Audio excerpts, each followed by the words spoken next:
The domain of y equals to secant inverse x divided by square root of x minus step x.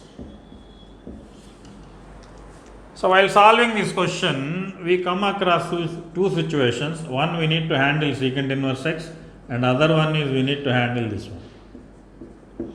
X minus step x is greater than 0. Okay, so no need to write, just see the question, that's it. We already did this question.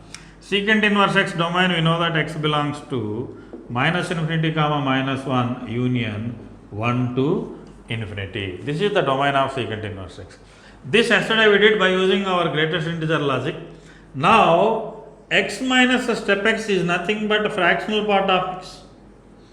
Now we can write fractional part of x is greater than 0. Now we need to check when fractional part of x is greater than 0. So generally we know that fractional part of x always lies in between 0 and 1.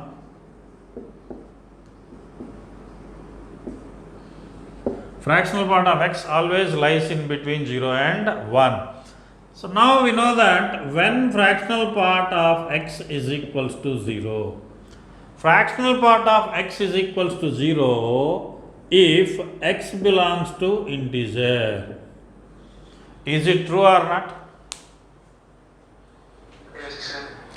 Why? Because integer, if we take integer, don't have any fractional part. That's why fractional part x equals to 0 means x belongs to z.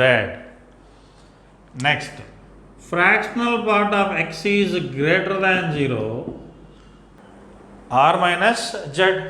That's it. Okay.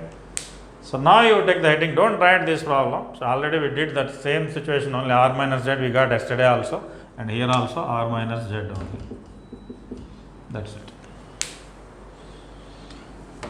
So now you take the heading, properties of fractional part of a function. First property, you write this one. This already we know, it is the range, but still you write. Fractional part of x lies in between 0 and 1. Fractional part of x lies in between 0 and 1.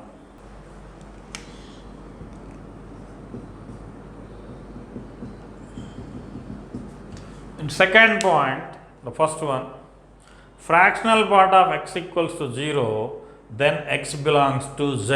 This is known fact. If you take x equals to 3, then fractional part of x is 0. If you take x equals to minus 4, then fractional part of x is equals to 0. For integers, you will get fractional part is always 0.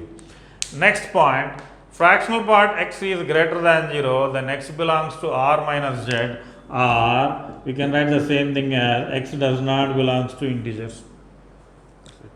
So if it is a non-integer means we can take like this, x equals to 3.1, that implies the fractional part x is equals to 0.1. That's it. Find the domain of the function logarithm of fractional part of x to the base 2. So since it is a logarithmic function, we need to maintain this bracket as positive and base greater than 1, no problem. We know that fractional part of x is greater than 0 when x belongs to r minus z. Next property, fractional part of x plus integer is always equals to fractional part. Fractional part of x plus integer is same as the fractional part of x. This if you want to see, if I take x equals to some 3.2 and I am writing something like this type. Fractional part of 3.2 plus some integer 5 if I take means in general what we will get, it is fractional part of 8.2. Fractional part of 8.2 is what, 0.2. And already from this if you observe, if you write fractional part of 3.2, that is also what, 0.2 only. So by adding an integer and subtracting an integer, it won't affect the fractional part. So that's why fractional part of x plus I is always equals to fractional part of x. That means fractional part of x plus 4 is equals to fractional part of x. and fractional part of x minus 3 is also equals to fractional part of x. Next property, students.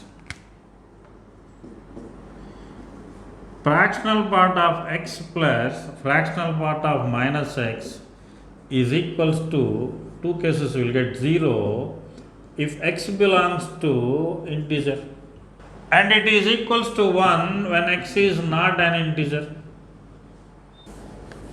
So the property is fractional part of x plus fractional part of minus x is equals to 0 if x equals to z, and it is equals to 1 when x is not equals to z.